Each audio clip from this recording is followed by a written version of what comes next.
Hello booktubers! That was an English song called Our Captain Cried All Hands, and the tune was used for the hymn To Be a Pilgrim, but the folk song came first. Anyway, I thought I'd talk about the list again that's come out, the best novels in English, yeah, that The Guardian did, and then I've already done a little thing about it, but then they did another list. They had readers put forward their favourites and a lot of people preferred, or seems to prefer, the readers version. The first one was from sort of literary people, literary critics and so on, and writers. But the best implies literary merit, whereas when you suggest your favourites, I suppose it's the ones you like best. You don't necessarily worry about the literary merit of them, I suppose. Anyway, when the second list came out, I thought, oh yeah, it is a little bit more congenial somehow, more sort of reader friendly. But the thing that did get me a little bit was that Lord of the Rings was number one, and it knocked Middlemarch off the top spot. So in the original list, I don't think Lord of the Rings featured at all, and Middlemarch was number one. So I thought I'd look at those two, just from my point of view. It's what I think about them. And Middlemarch maybe isn't really read that much, I don't know.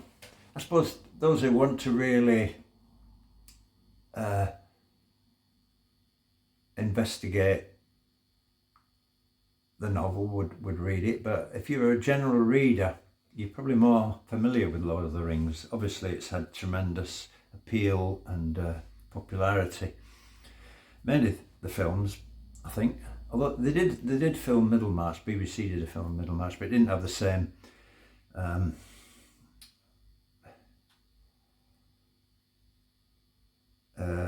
fame and everything else, and box office success. Well, I don't think it was ever in the cinema, but it was a good film though.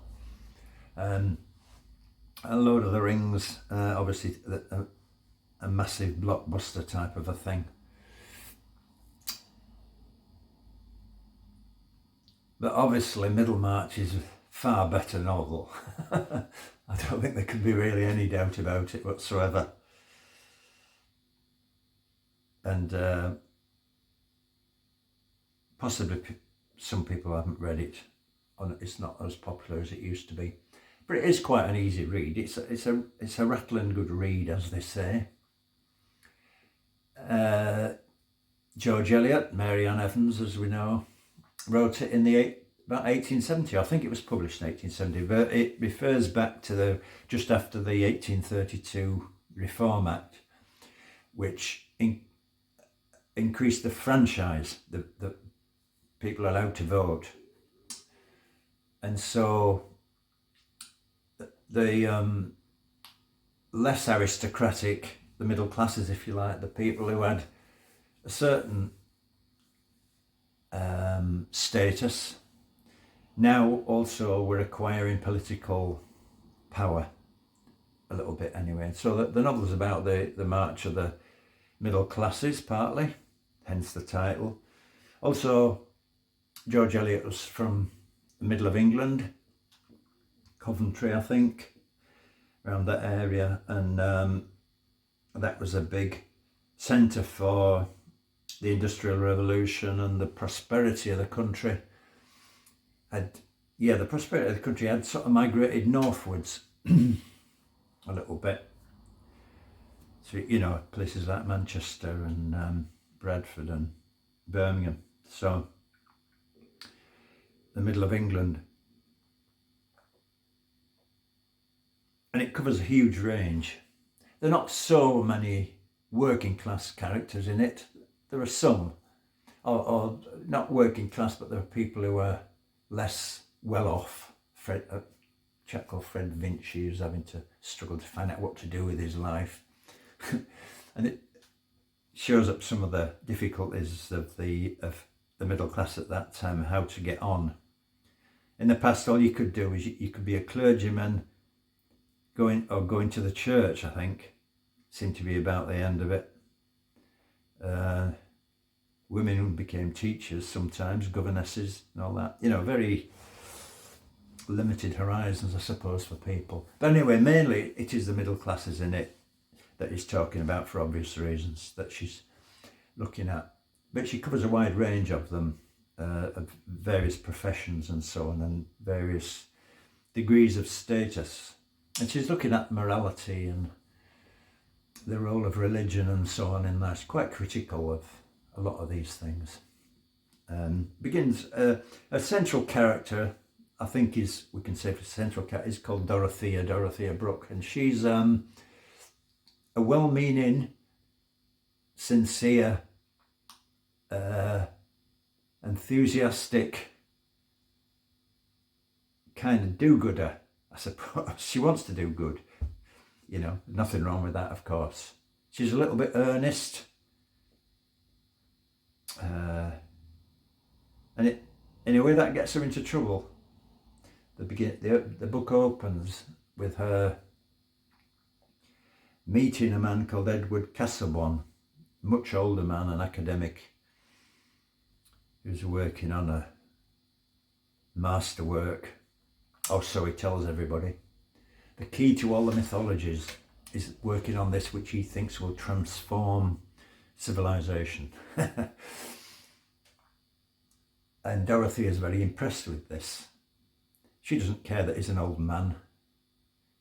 I don't know what old in those days, maybe in his 60s or something, and she's in her 20s possibly, I think.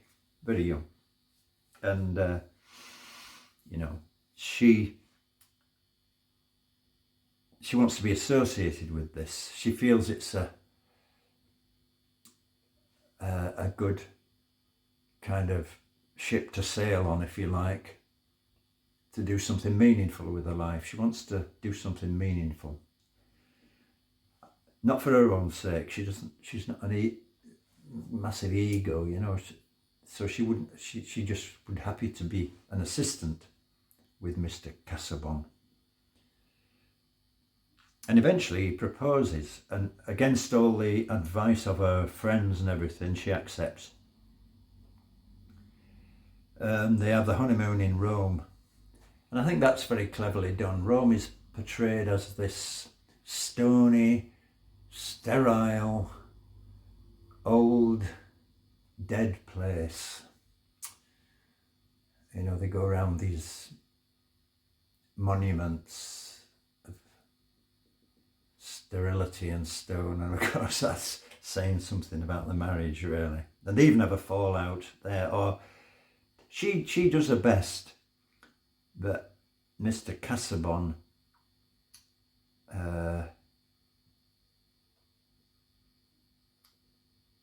he's got a certain kind of personality that resists. He tries to dominate her, but she's the strong character, actually, really. And she tries to be understanding, but she knows it's not going well even then. But George Eliot's power as a writer is that she's able to evoke sympathy for him. He's a hateful character in some ways, but you do feel very sorry for him. Especially when later on they get back home, the marriage is obviously not good. He berates her and she tries to do good, and he just criticises and berates her because he knows his work is a failure. He knows he's a failure. And it's quite sad. And then one day, and he's in the garden, and she finds him slumped over as he's just died. It is very sad. You feel sympathy for him, even though there's not much to feel sympathy for in a way. Not a likeable person at all. But to me, that's a sign of a writer who's able to appreciate all kinds of different characters. It's not that she sees the good in him or anything. It's that we're all human and we all have these, you know, and everybody deserves sympathy to some extent. So anyway, the novel moves around and with different characters. There's a kind of a busybody woman called Mrs. Cadwallader. She describes Edward Casaubon as like a pig's bladder full of dried peas. So it's not very flattering. Anyway, lots of really good characters, really well drawn characters that you can almost feel, you know, again, a sign of really first class writing, and you care about them. There's a villain, actually, Mr. Bulstrode, who is a bully and a corrupt, but you know, he gets his comeuppance in the end, so that's good. And lots of things going on, lots of marriages going through different stages. It tells you a lot about what life might have been like in 1832 in England that time.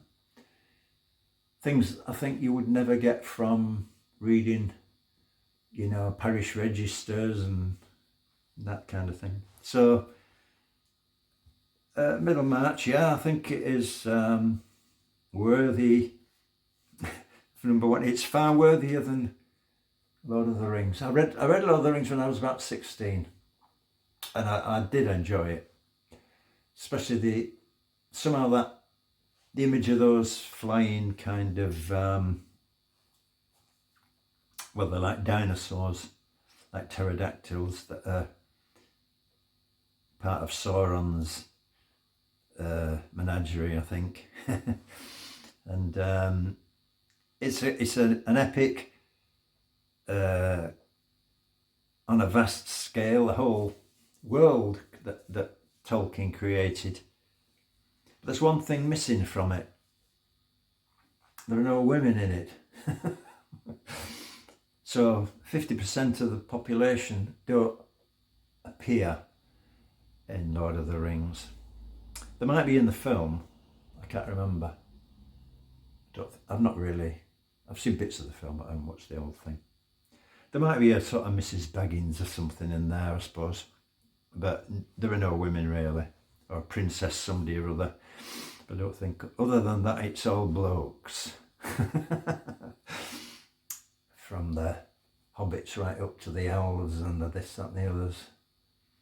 And, you know, I suppose it reflects Tolkien's life, because he was was he married? I don't know. But he had this sort of bachelor club, didn't he, that they used to go and sit in a pub in Cambridge and smoke pipes and drink beer. I don't think women smoked pipes or drank beer in those days. And he had his, you know, they say a lot of it came from his experience in the trenches, that the idea, and of course that was a very male world. There were women on the outskirts, but other than that, that was a very male world too. So that's a bit odd, isn't it, when you think about it? There's no religion in it. Not that I'm a fan of having religion in things, but it's a feature of most human life. It certainly features in Middlemarch. Eliot's very critical quite often of it, but it's a feature of most human societies. But I suppose you could say in Lord of the Rings they're not humans, are they? They're sort of other beings. So maybe they don't need anything like that, the hobbits and everything. Actually, I thought that there is one female character in Lord of the Rings. It's that spider. I can't remember what it's called now, but that's it's not very flattering, is it? But anyway, yeah, that's my take on it. So I'll finish off with another little bit of this marvellous song, which is very English to me anyway.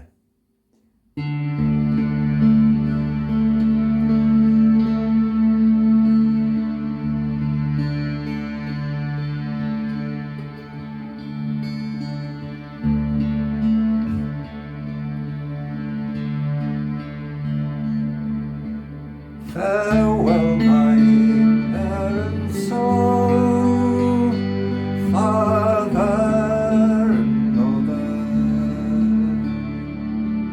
I am your only child, you have no other. It's very